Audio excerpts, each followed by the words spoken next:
Hey there, Purls and Pals, and welcome to Purl Perspectives. This is our Project Purl series, and this is part 3 of my series on my 12 Cast On challenges.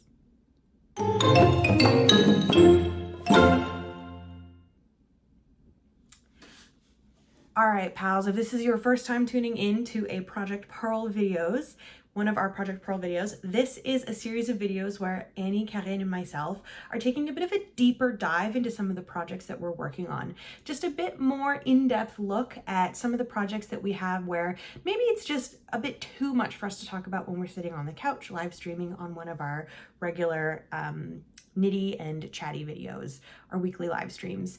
This is a chance for us to kind of get into the details of some of the projects we're working on, or maybe look at a larger overarching project that's going to take us a longer period of time. So this is part 3 of my challenge for the year that I've set for myself. This is the 12 Cast On challenge. This is a challenge that has been set by Ange of the Yarn and Yarn podcast.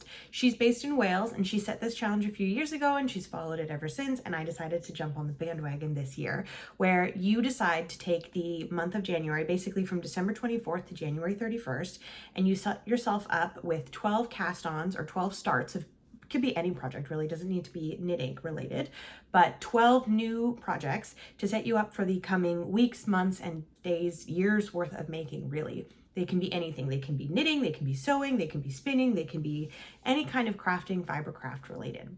And the goal is that you really work through and you try to finish as many as you can before December 24th of that same year. But you can take as long as you want to finish them, or you can take as little time as you want, really, whatever you want. So I have set myself 12 projects. Really what I did was I set myself 10 new projects. 10 new projects, and then 2 languishing whips that I stuck at the end. Is that right? Yeah. 10 new projects, and then 2 projects that had been kind of sitting around in my stash that I decided to loop in as part to try to get movement on those as well. So if you watch part 1, you can see every single project talked about in depth, and this project, this part 3, will be a bit of an update on where I'm at with those projects.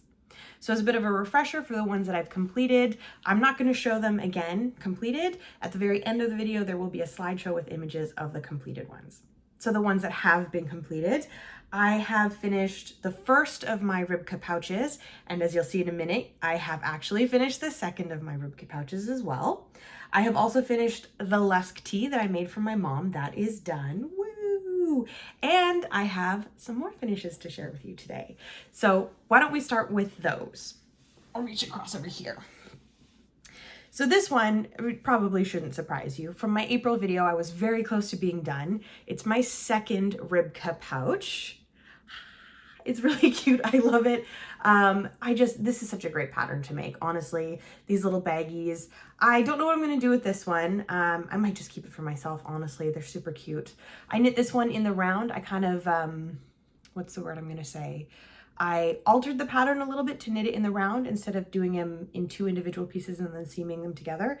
And I think in the future, if I knit the pattern again, I will do the same.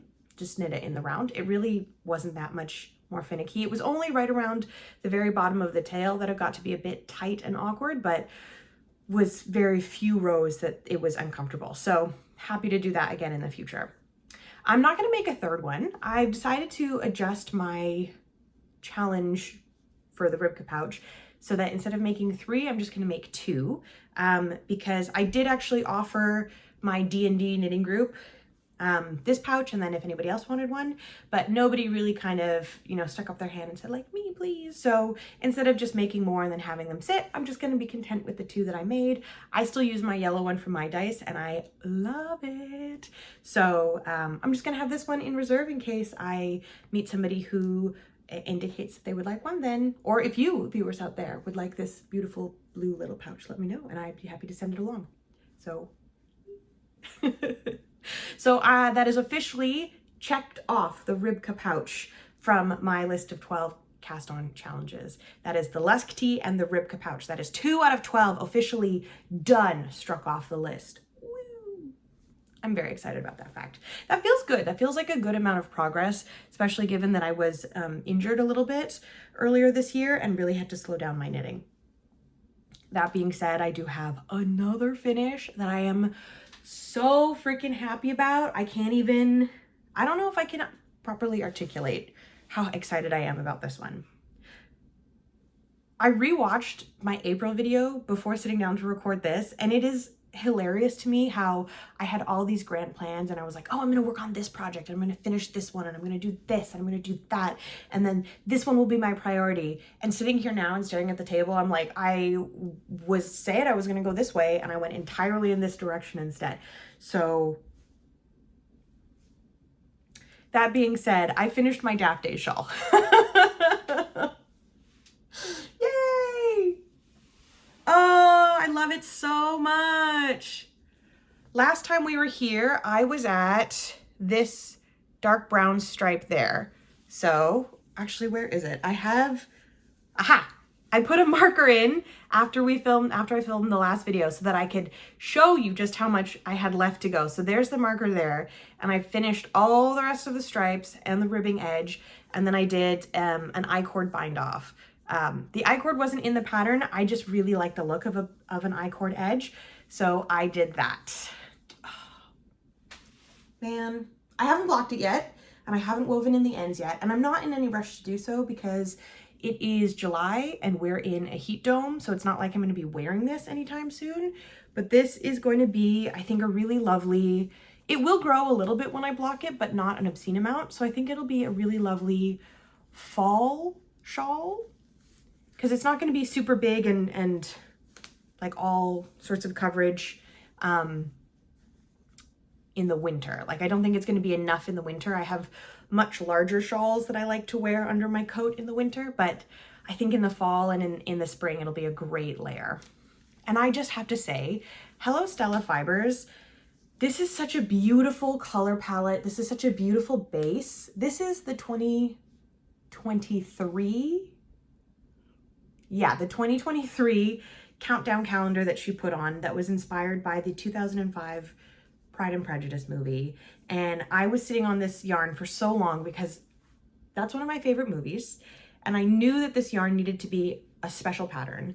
And then when I saw the Daft Days pattern, I was like, I have the exact perfect yarn for it. And it took me a while to get around to actually making it, but I'm so glad that I waited because this is the perfect combination. And so I can't wait to make more of these in the future because they're just, they're just so great. Combo is so great. The stripes and everything. And I'm in love with it. I'm in love with it. So I'm counting this as a major win, truly a major win. And this was exactly the project that I needed over the last few months.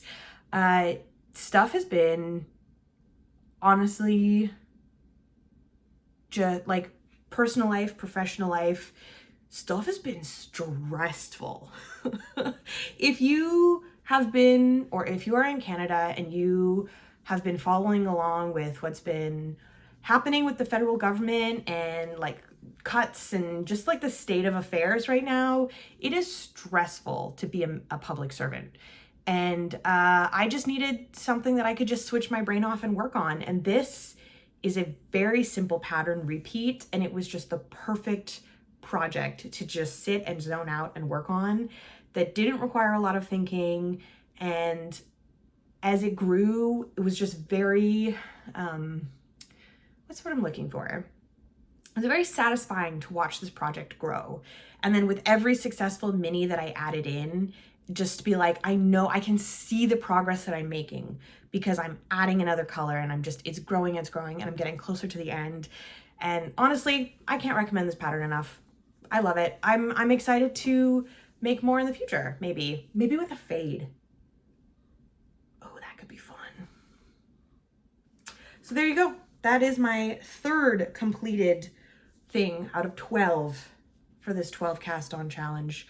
I'll eventually get around to blocking it and weaving in the ends, but I'm not gonna wear this for like 3 more months, so I'm not in any rush. Yay! 3 out of 12, and I accidentally crossed off the wrong one, so we can just ignore that. But 3 out of 12 checked off and done. Woo. Now, before I get to the progress that I have made on all of my other whips, and I have actually made quite a bit of progress on them. for which I'm very proud of myself. I want to just briefly touch on the ones that I have not made any progress on.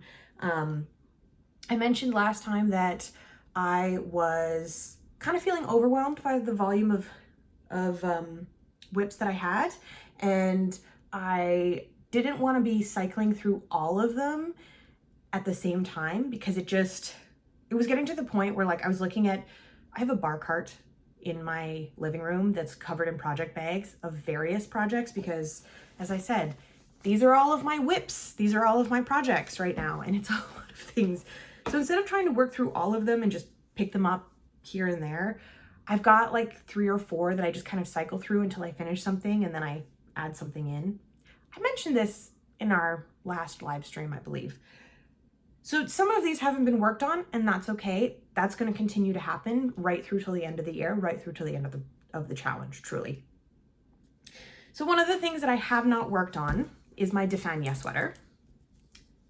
This is as it was last time, still on row 12, 17, I can't remember. It's marked on my chart. Still at the same place in the yoke, in the lace yoke.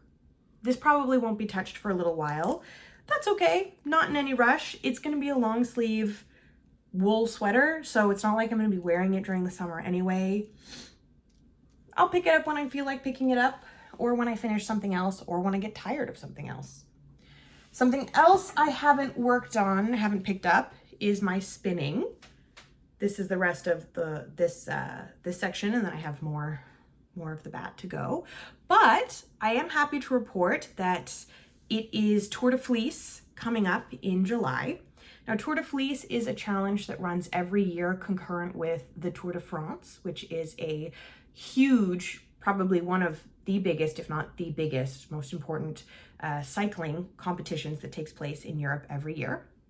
And it is 21, 23 days. I can't remember exactly how many days, but it's almost the whole month of July. And the goal is to spin as many meters of yarn as you can. Now, I am still very much a novice spinner, so my goal is to spin at least 10 minutes a day if possible. I would love to be able to finish this spin by the end of Tour de Fleece. That I feel like with the rest of my projects is asking a lot of myself, so I'm not gonna pressure myself to try to finish it, but at least 10 minutes of spinning a day is my goal. And that is achievable because I did that in November of last year. I spun for 10 minutes every single day for the entire month of November, and I learned a lot, and I got so much more consistent in my spinning. And so I'm hoping that if I can pick up that again this year, that I will continue it through the rest of the summer.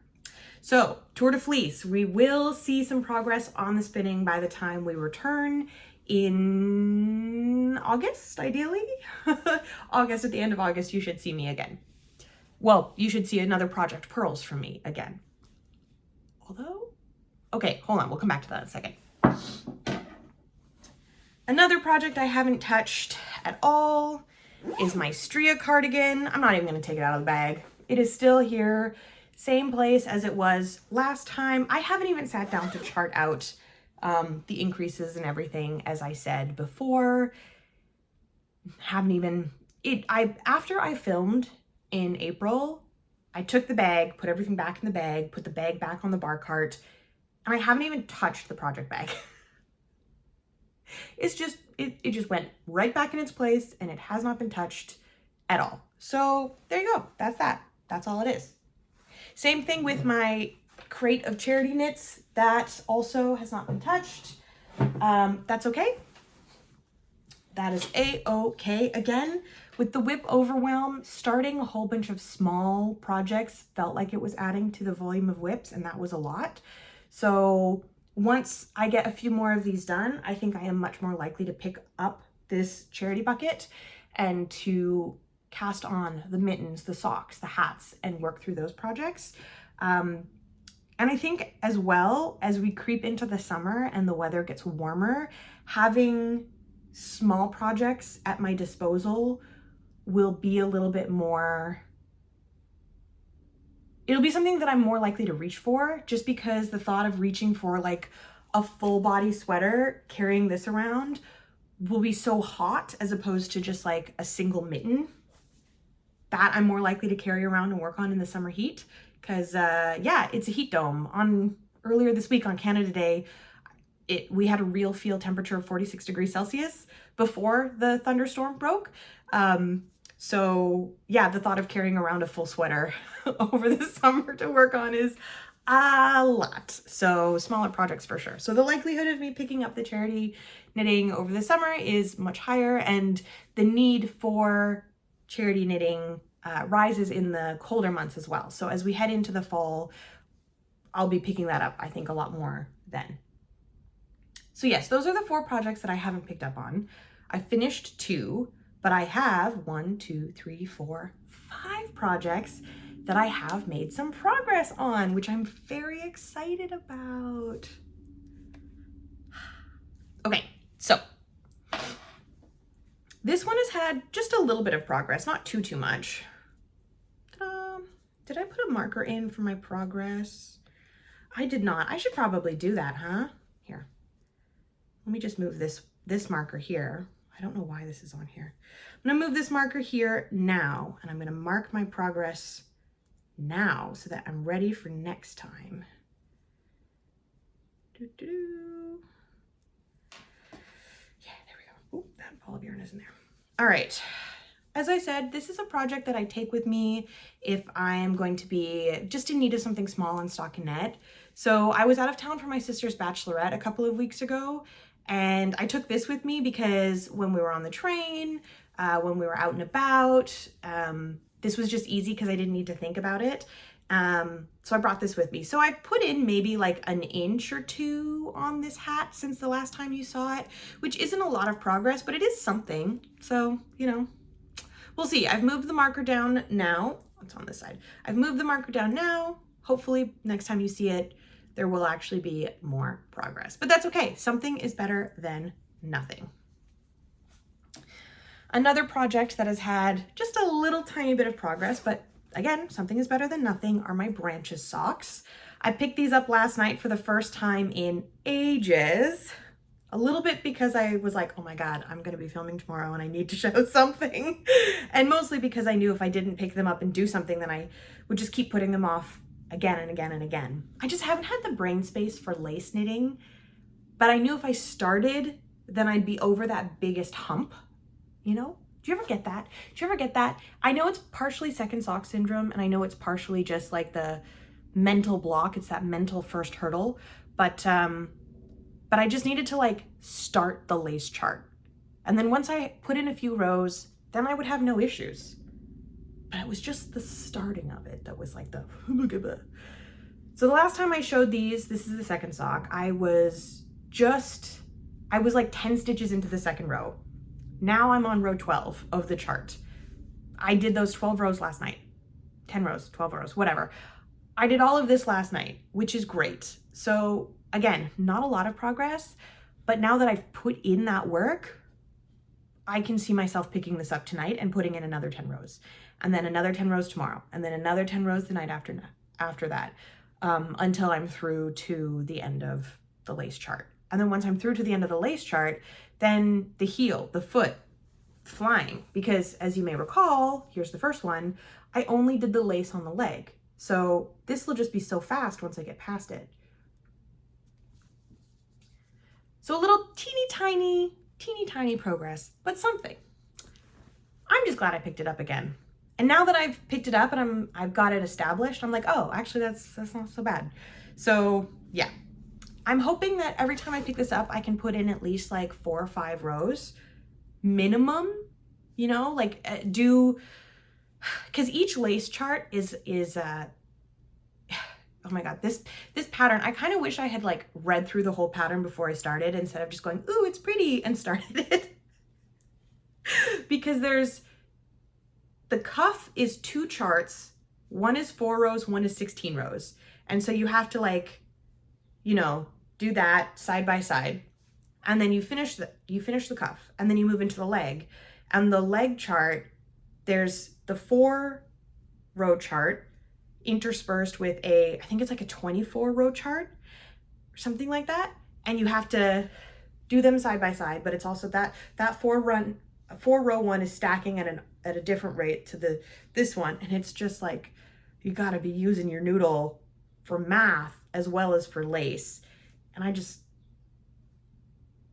it was too much for me. It was too much for me. But now that I've got it established, it's a lot easier to follow because the pattern is set and you can be like, oh, I'm on row 12, therefore I'm also on row 4, you know, da-da-da-da-da. So I don't know. I just psyched myself out, I guess. It's fine. It's fine. No big deal. One project that I have been keeping up with, and I am very happy about that fact, is my embroidery one. I am so in love with how this is turning out. Oh my God. So last time we were here, I had this light purple, and I think I was just working on this one, or maybe I had already just finished it. But this whole mountain is now done, and I am now here. I have to finish filling in this section here. I just ran out of thread on my last, I ran out of thread and I didn't feel like pulling another little piece off just for what was just a little bit left. So the next time I get this color out, I'll finish infilling that one. And then I have this section here, this big section here. That's this week's color to fill in. And that is this one, 3854. So that one is going to go there, and then I will be all caught up with no clues left to do. So this one's actually coming along quite nice. I love how this is turning out. I'm so excited to see where she goes with the rest of this.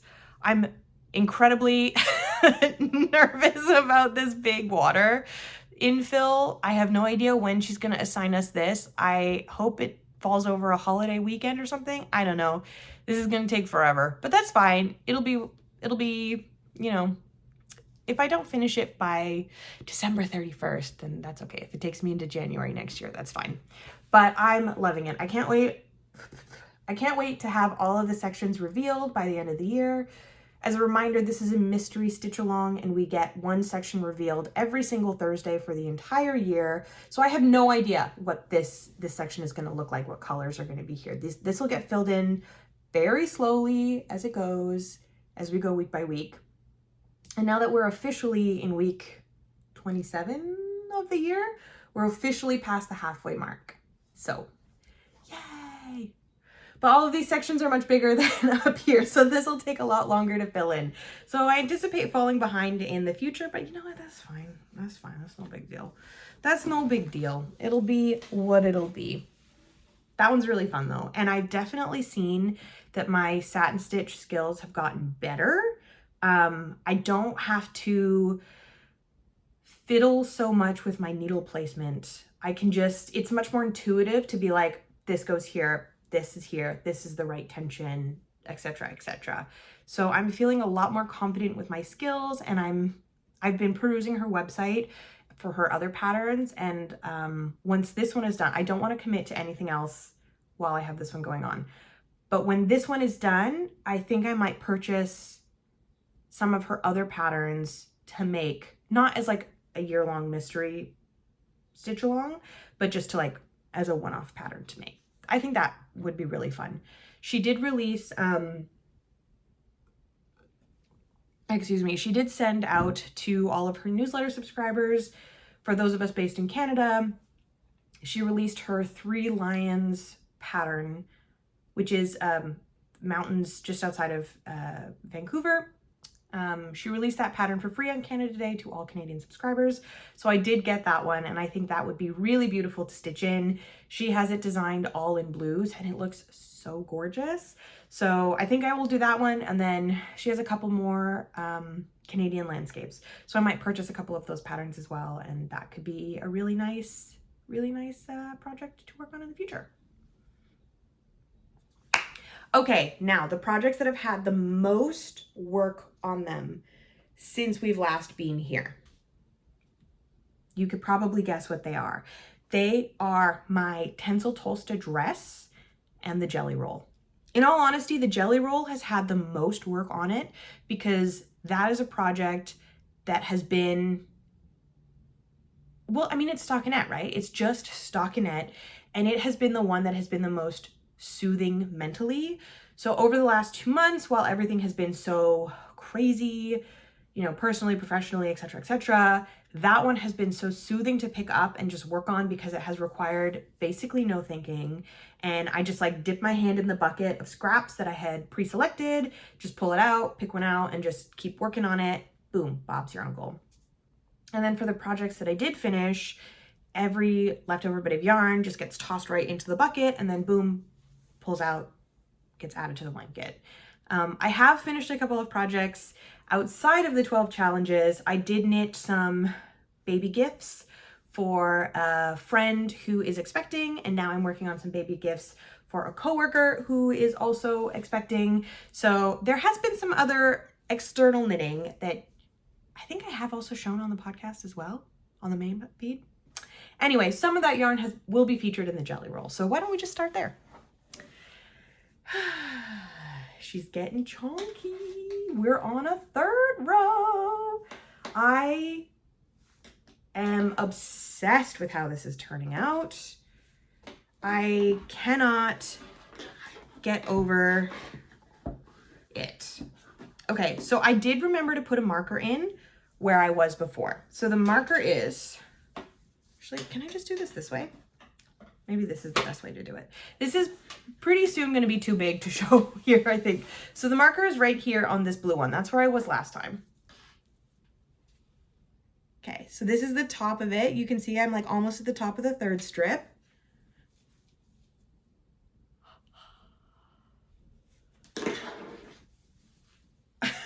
It's coming along. Oh. There have been some repeat colors. So like this dark blue I've used I think twice now because I had a really large ball and it's a DK weight yarn. Yeah, there you can see it in the middle. And the gray as well, I think I've used twice now too. Again, some of these yarns I just had like larger scraps, so I'm just breaking them up into smaller bits. And then this purple will make a reappearance as well because I had a very large ball and I didn't feel like knitting all the way to the end with the one same color. So yeah, this is a self-striping that I just finished. I made a pair of baby socks with this self-striping, and then this was the last leftover bit of the ball. I made a pair of baby pants with these, which was really cute. So yeah, just having a lot of fun, honestly, working up all these leftover bits and bobs. And it's been really fun to like pull the yarn out and be like, oh, I remember this project. Like I knit a pair of socks for my sister out of this one. And I knit a pair of socks, I think, for my mom out of this one. And I knit a sweater for my friend Natasha out of this red. So it's been really joyful to like dig through the scrap bucket and be like, oh yeah, that yarn. Like, remember when I used that yarn? And just, it's bringing me so much joy. And I just recently got a new couch. Finally, I've been saving up for a while. My old couch, it did its duty, but it just really wasn't ergonomic, and it was past its prime. So I've been saving up for a while, finally invested in a new couch. It is very comfy. You will have seen it on our last live stream. We sat on it here because we moved the pod over to here just for the sake of AC, and it is very nice, and it deserves its own unique custom blanket. And so that's what we're working on now. This will be a multi-year project for sure. I do not anticipate finishing this one by the end of 2026. That is okay. My goal at least is to put all of the leftover bits of yarn from the projects that I work on this year into here. So anything that I have left over that is like too small to be its own thing, that will go in here. So like, for example, the Daft Days shawl, actually I have the yarn right here.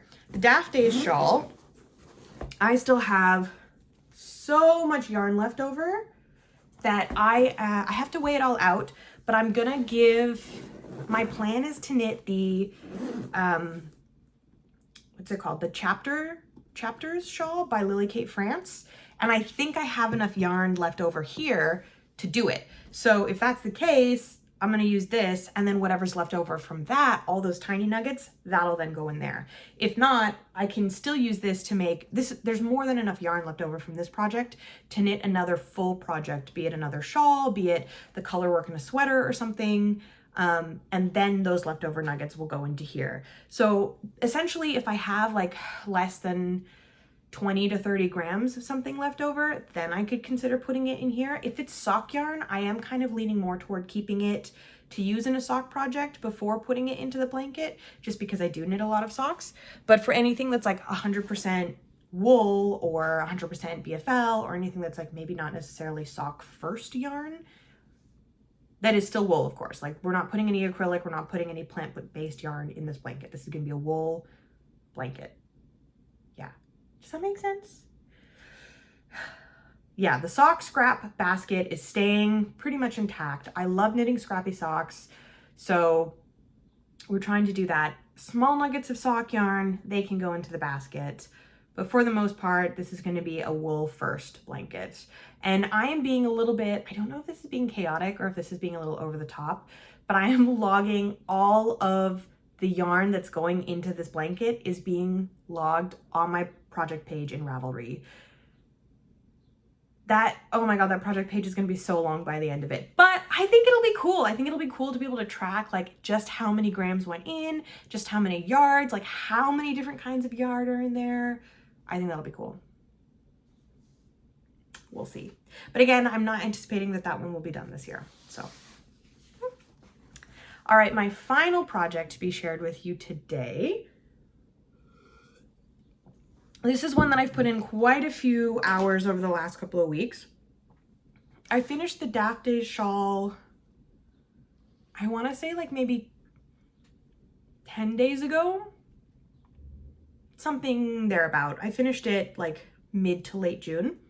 And as soon as I finished the Daft Days shawl, I was like, okay, what's the next like big project for this challenge that I want to have in my rotation? And I picked this one. I picked the Tencel Tolsta. I am so excited with how this one is coming along. My needles are stuck. I can't believe it. So last time we were here, I had just joined in the round. I had like maybe 3 or 4 rows, and now I have way more than that. I've got like 2 inches of knitting under the arm. So that is fantastic. It is coming along. Now my plan for this one, I think I definitely talked about it when in episode 1, in part 1, but my goal for this is to basically knit as long as I possibly can until I run out of Tencel. And this is a huge cake. There's a lot here. So I'm going to be able to get quite a bit of length on this. And because I want this to be a beach cover up, my goal is to basically every inch and a half along the side increase by 4 stitches so that it is like basically a really gentle A-line that kind of really sweeps outward. I am a Dorito. My body is a pear. I think I have, the last time I measured, I had like a 9-inch differential between my hip and my waist. So I really do need like to have that big A-line effect happening. So I'm hoping that in doing it this way, I've already put in my first set of increases, which I have marked right here. So that's a good indicator of where I am next time we come to Project Purls. And I'm hoping that we'll have, that the fit won't be an issue and that I won't have to like rip stuff out. So yeah, I should probably try this on at some point. Now that I've got like a bit more under the arm, I should probably try this on to make sure it fits. What I also want to do is I'm going to use the other end of the ball. I'm going to use the orange end of the ball, and I'm going to do I-cord edging around the sleeves and around the neck. The pattern calls for ribbing. I'm not going to do that because I don't really like the look and feel of ribbing in Tencel. So I'm just going to do like an I-cord bind off. I'm going to pick up the stitches and then just, for this one here, because this is like just a, what's it called? A provisional cast on. Up here. Is it a provisional cast on? No, I didn't do it a provisional cast on. I just picked it up. I just did the cast on in a different color. Okay, for up here, what I think I'll do is I'll knit 1 row of stitches and then do the I-cord bind off. But for the sleeves, because they're already active stitches, I'll just straight do the I-cord bind off. But I should probably do that first before I try it on, just to make sure that I'm getting like the right shape and the right, you know, all of that. Yeah, I should probably do that soon. I am at some point gonna have to switch this needle for a longer cable, so maybe when I'm ready to switch this for a longer cable, I'll use that. It's a bit reckless, but you know what? Who cares? So I think this will be getting probably the most attention over the summer because it's not wool, so it's not gonna be hot to work on. And I can take this with me when we're knitting in the park. When we're knitting outside, it won't get sweaty. So we'll see how it goes. But I'm really excited. I think this is gonna be so nice to wear. And yes, it's gonna be opaque. It's pretty sheer. You can absolutely see through this. But I think it's gonna look so good over a swimsuit. I'm very excited. Honestly, I think over even like a tank top or a slip dress as well, it could be really good. And I'm also like confident enough in my body that I could just toss this on over top of a bra and just head out. But that's not always the most appropriate to wear outside in public. So we'll see. We'll see how it looks when it's done. But I am so excited to wear this over a swimsuit in the future. Because that was the goal when I cast this on, was to make this a swimsuit cover up. So yeah, this is where we're at today. This is the next big project. Again, I'm not anticipating this one will be done by our next video in August. I don't think so. But yeah, I am excited to get some work on this one. I'm excited to see progress on all of these projects in whatever way that happens. Who knows? Maybe I'll just like stop working on one of these and be like, I don't want to do it, and like switch over entirely to something else. It's possible. It's not impossible. I could jump around. Who's to say? I could just abandon this challenge altogether. I don't anticipate I'll do that. I don't anticipate I'll do that. But I have been having a lot of fun with just kind of picking 2 or 3 projects and having those be the ones that are in rotation. Halfway through this project, mid-year check-in, what have I learned? Whip overwhelm is real. Like really real. I cannot handle 12 projects on the go. I don't know if I will do the 12 cast on challenge next year, just for that fact alone. I cannot handle 12 projects on the go at one time. Even just like the whips that I had before I joined this challenge I was already starting to feel a bit of overwhelm, but I wasn't really acknowledging it. This has kind of just made it obvious and has made me acknowledge the fact that I can't be that multi-craftual. I can't do it. 3 or 4 at a time is great. That's, I think, where I thrive. Or at least if I have multiple crafts on the go or multiple projects on the go, I can't be cycling between all of them. I need to have like a few that I prioritize and I work on. And even if I don't finish them and I put a couple of them away and then I go over to a few others and I just work on those for a while, and then I put them down and then I go over to a few others and I just work on those for a while, great. But I can't just be like all the time. That was the overwhelming part, if that makes sense. So, but yeah. But it's just do it July, so we'll see what happens. Now you may have caught me staring at the camera and thinking a little bit earlier when I was talking about my spin. If you made it this far in the video, thank you, because I have an idea. Now, will it work? I don't know, we'll see. Every single year for the last 3 or 4 years, I have done something that I call Just Do It July. Now, this is the month every single year where I just freaking do it, where I sit down and I do all the things that I have been putting off, or I start the projects that I've been afraid of doing, or I try the thing that I've been too nervous to try, or I finish the thing that I've been putting off finishing, right? I do this in both my professional life and in my crafting life. And so for me, in my crafting life, that means I'm not starting any new projects in July. Nothing new is getting started. And what I do is I go through and I look through all of my WIPs, all of my projects, and I look through and I identify the things that are the closest to being done. And I'm like, let's let her rip. Let's go. Let's get some stuff finished. So I sit down and I try to finish things. And so for me, right now, where I am in crafting, my goal, I don't know if I can finish these by the end of July. I think that could be fun. I think this could be a fun Just Do It July challenge. But I also have a pair of baby pants that I'm knitting as a gift. And the baby shower's at the end of July. So here's my thoughts, fam. I am going to attempt to vlog my way through July for Just Do It July. And if in early August, an extra Project Purls video pops up from me, then I did it. And yay you get an extra video.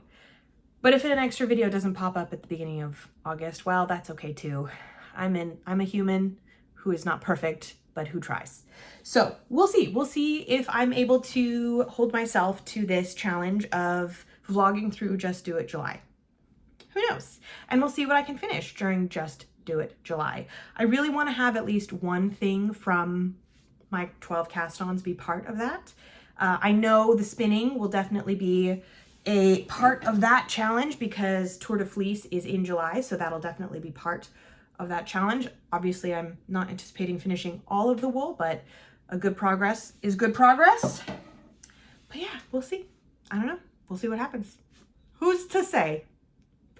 But folks, thank you so much for watching today. Thank you so much for joining me for part 3 of my 12 Cast On Challenge Project Purl videos. And we will see you on the couch next Sunday. Have a good one, everybody. Bye.